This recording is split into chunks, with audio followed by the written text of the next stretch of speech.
just another Jessica. I'm Jessica. Today we're continuing our series about no-buy. My family is participating in a no-buy 2020.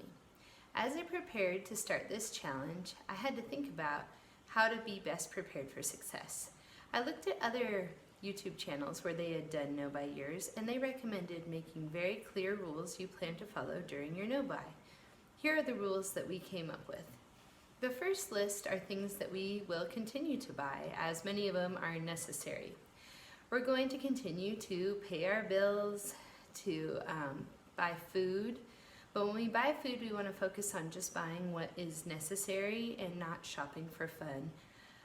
We'll obviously be paying for utilities, medicine, doctor, gas for the car maintenance, and those sort of things. I've also put on my buy list a monthly outing with my husband, as that's something we really enjoy. We have 4 little kids at home, and it's a much needed break.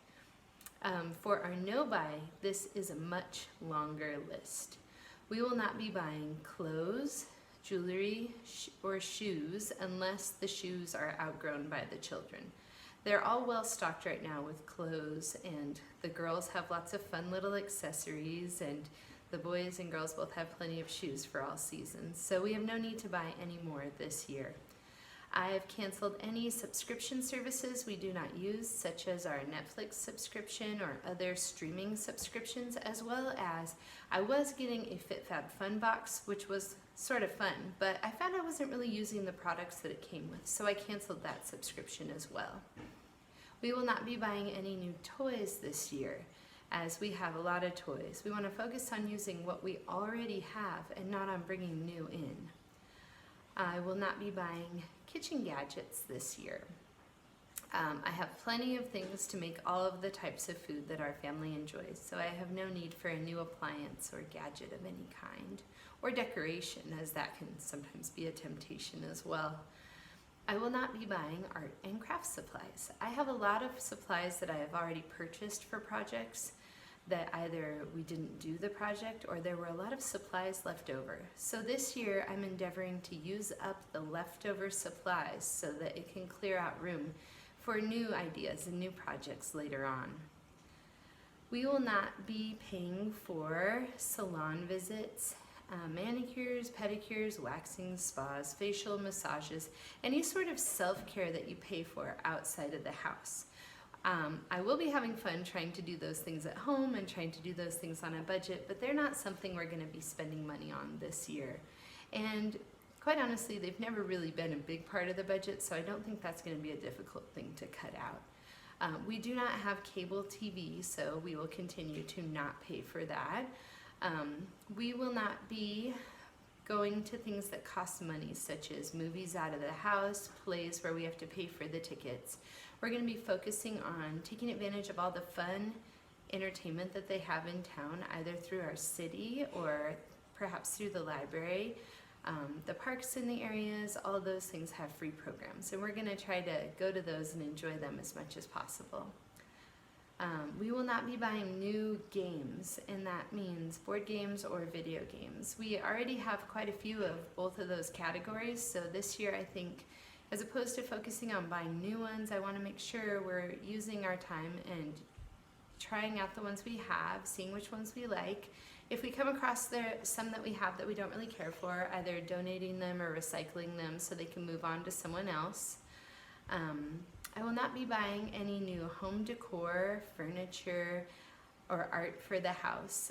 We recently moved into this home, and last year it was very expensive, filling it with furniture and art, as when we moved, we got rid of almost everything we owned. So it was a big year of purchasing, and I feel like everything is just kind of set, and I want to break that cycle of constantly looking for something new to put in the house.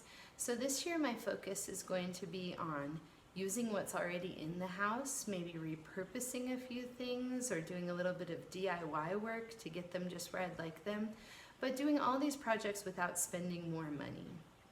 I will not be buying any more holiday items this year as a part of my no-buy.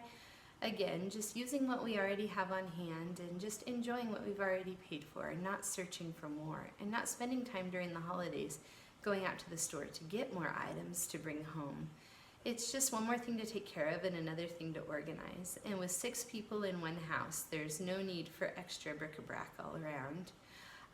The final thing that I'm not really going to be spending money on this year is home smell well, like air fresheners, wax melts, Glade plugins, air wicks, candles, scented candles, any of those.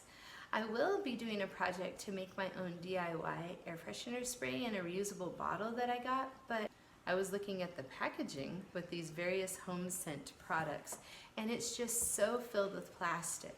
And I really am paying attention to how much plastic we bring into our home and how much waste we generate with that plastic.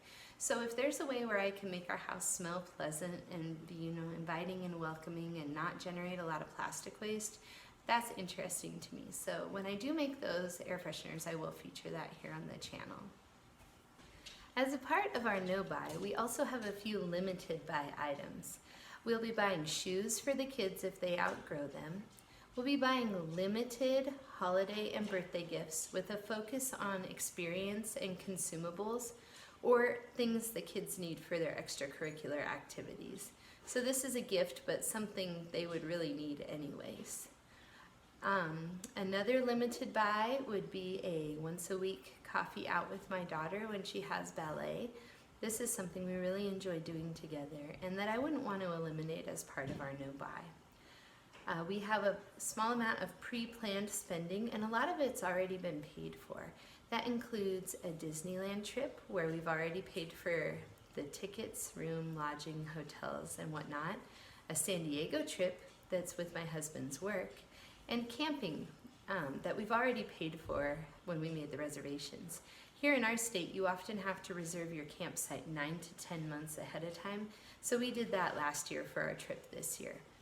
On our no buy, we will also be replacing certain things when they are empty, such as cosmetics, makeup, nail polish, and hair color supplies. So not stockpiling or buying extra, but replacing that which runs out. We will also not be buying any lotions, shampoos, or personal products until we've used up all of the remnants of ones that are left in the house. It seems like the cupboards are filled with half-used this and half-used that. So we'll be trying to use up all of those. When cleaners run out, I'm going to be trying to make my own cleaners from more natural products here at home. I'll also be, throughout the time that I'm doing the no buy, looking into reducing our waste as we reduce our spending and seeing what can we do to spend less money. So, as a part of our no buy, we're also going to be trying out new things to try to keep it interesting and maybe stretch ourselves a little as we try to spend less on consumer goods. For January, we're going to be doing a January pantry challenge where we try to just shop the foods that we've already purchased that are in our pantry, in our fridge, in our deep freeze. I don't think this is going to be too much of a challenge because we truly have a lot of food around the house. We are going to be trying the cash envelope system. I've heard so many people testify that the cash envelope system is a great way to save money and prevent impulse spending because you actually have to hand the cash over when you're buying something. And it kind of removes that just swiping the card and just buying it, knowing that there's money in the account. So we're going to give that a try for a month or two and see if that helps with the spending or helps with the temptation to spend. I'm going to be trying making various homemade products, such as homemade foods, cleansers, and supplies that I don't usually make here at home. This prevents trips to the store and can also save money by using the things that we already have here at home. One of the big projects we're going to be doing this spring and summer is we're going to be planting our first garden. We've recently moved into a new home, and one of our projects we really want to accomplish is a garden here at the house to grow food for our family to eat, and also flowers that I can give to friends, family, or our church as just a lovely gift in the spring or summer. I'm going to try shopping at local farmers markets and preventing excess trips to our big box store, which is quite a ways away from our house. We live in a small town, so by using these things, it'll make it easier to shop. A fun thing I'm going to be doing is using my bunch bike, which is a cargo bike that I have for driving my children around, to do shopping and errands. So I plan to do a month where I try to commute only by bike. I plan to each month have a declutter and organize challenge for myself here at home to keep my mind busy and to keep myself aware of what we have in the house and use it to the best of my abilities. I also want to try out making things with supplies I have around the house. I have a lot of half-done crafts or leftover supplies. I want to try doing some local hikes in our area. This is a free and no-spend activity, and there's a lot of nice hiking within a close distance of our home. So as the weather improves in spring and summer, I'd like to give a try to some of these hikes. We finally have 4 children that are old enough to walk and keep up as a group, so this is something we'll be able to enjoy for the first time in quite some time. And I also would like to try a month where I only have coffee or water as my drinks and not sodas or juices or picking things up outside of the house, but simply brewing my own coffee and drinking water and seeing if I save money by doing this. So those are the goals for the No Buy year, the things we're not buying, the things we still will buy mostly out of necessity, and just kind of our plan going into it. I'm going to update you at the end of January as to how we've done so far. Today when I'm recording this video, it's January 6th, and we have not bought anything in the year of 2020. I don't know if it's necessarily out of the normal for me to not buy something for a week, but I do feel good about it. Let's see how this No Buy year goes. If you're joining me in the No Buy year, please comment below as to what your rules are, or if there's any rules for your No Buy year that I forgot and might want to add to mine. I hope you have a great day. Bye!